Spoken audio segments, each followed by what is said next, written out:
अब हम आपको यह बताते हैं कि कैसे पूरी दुनिया में खेल धर्म का एक रूप लेता जा रहा है और इसकी वजह से यूरोप के उन देशों में भी सांप्रदायिक दंगे शुरू हो गए हैं जो खुद को धर्मनिरपेक्षता का सबसे बड़ा चैंपियन बताते थे। लेकिन ये तस्वीरें अब इन देशों को भी बहुत चुभ रही हैं। वर्ल्ड कप के सेमीफाइनल मैच में मोरक्को की हार के बाद से फ्रांस और बेल्जियम जैसे देशों के कई शहरों में सांप्रदायिक हिंसा भड़क गई है और इस दौरान सबसे ज्यादा तनाव फ्रांस में है। फ्रांस के पेरिस और नीस शहर में मोरक्को के समर्थकों ने बहुत तोड़फोड़ और आगजनी की और कुछ जगहों पर मोरक्को और फ्रांस की फुटबॉल टीम के समर्थकों में हिंसक झड़पें भी हुई हैं। हालांकि इस झड़प की जड़ में फुटबॉल का खेल या सेमीफाइनल की हार नहीं है, बल्कि इसकी जड़ में वो धर्म है जो फुटबॉल के खेल पर पूरी तरह से इस बार हावी हो गया है। आज जब फ्रांस और मोरक्को की टीम के बीच सेमीफाइनल मैच जब खेला गया, तब फ्रांस के राष्ट्रपति इमैनुअल मैक्रों खुद इस मैच को देखने के लिए वहां पर गए हुए थे। लेकिन सोचिए, जब उन्होंने ये सब देखा होगा कि फ्रांस की जीत पर फ्रांस में ही एक खास वर्ग के लोग दंगा कर रहे हैं, तो क्या हुआ होगा।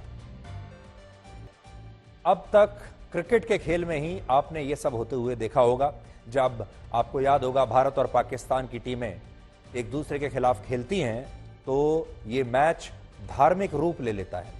आपने अक्सर हमारे देश में ये देखा होगा, पाकिस्तान में ये सब देखा होगा कि जो खेल है वो धर्म का रूप ले लेता है, सांप्रदायिक रूप ले लेता है।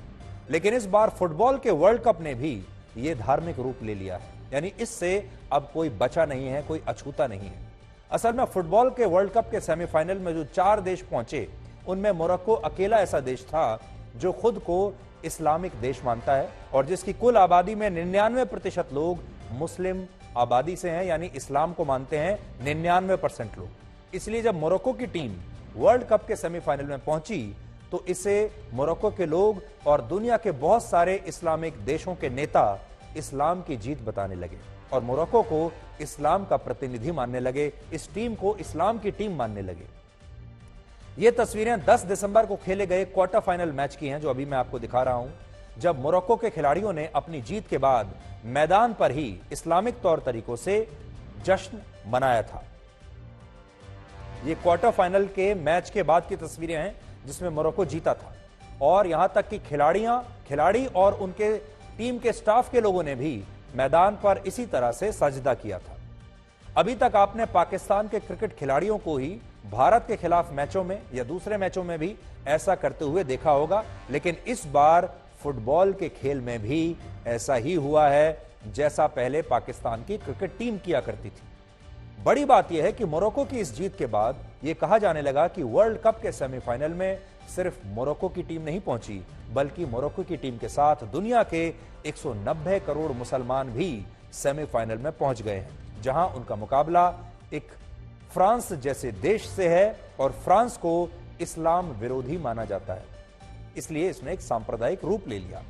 फ्रांस वही देश है जहां पैगंबर मोहम्मद साहब के चित्र दिखाने पर सैमुअल पैटी नाम के एक प्रोफेसर का सिर तन से जुदा कर दिया गया था और इसके बाद इस्लामिक कट्टरपंथ को रोकने के लिए फ्रांस की सरकार वहां बहुत कड़े नियम और कानून लेकर आई थी। और यही वजह है कि जब फ्रांस की टीम ने सेमीफाइनल में मोरक्को की टीम को हरा दिया तो इससे ये हार सांप्रदायिक दंगों में बदल गई और फ्रांस के कई शहरों में हिंसक विरोध प्रदर्शन शुरू हो गए। अब यहां नोट करने वाली बात यह है कि ये दंगे मोरक्को में नहीं हो रहे जो टीम हारी है, बल्कि ये दंगे फ्रांस में हो रहे हैं जहां की टीम जीती है। यानी फ्रांस ने जिन लोगों को अपने देश में शरण दी, जिन्हें अपने देश की नागरिकता दी, जिन लोगों को मदद की, वही लोग आज फ्रांस के फाइनल में पहुंचने पर और मोरक्को के हारने पर दुखी हो रहे हैं और मोरक्को की हार का बदला फ्रांस से ले रहे हैं। जिस देश में रहते हैं उसी देश से मोरक्को की हार का बदला ले रहे हैं।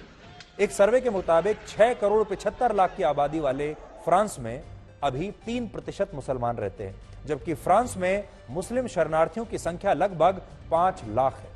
जो वर्ष 2010 से 2016 के बीच फ्रांस में आए थे, दूसरे देशों से आए थे, शरण लेकर आए थे। ये वो दौर था जब फ्रांस ने उदार और धर्मनिरपेक्ष दिखने के लिए दिल खोलकर एक खास वर्ग के लोगों को अपने देश में शरण दी थी।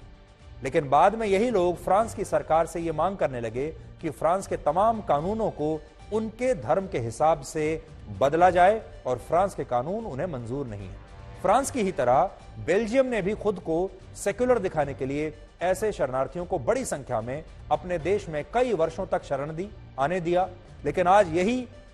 लोग उसी बेल्जियम में मोरक्को के लिए हिंसक प्रदर्शन कर रहे हैं।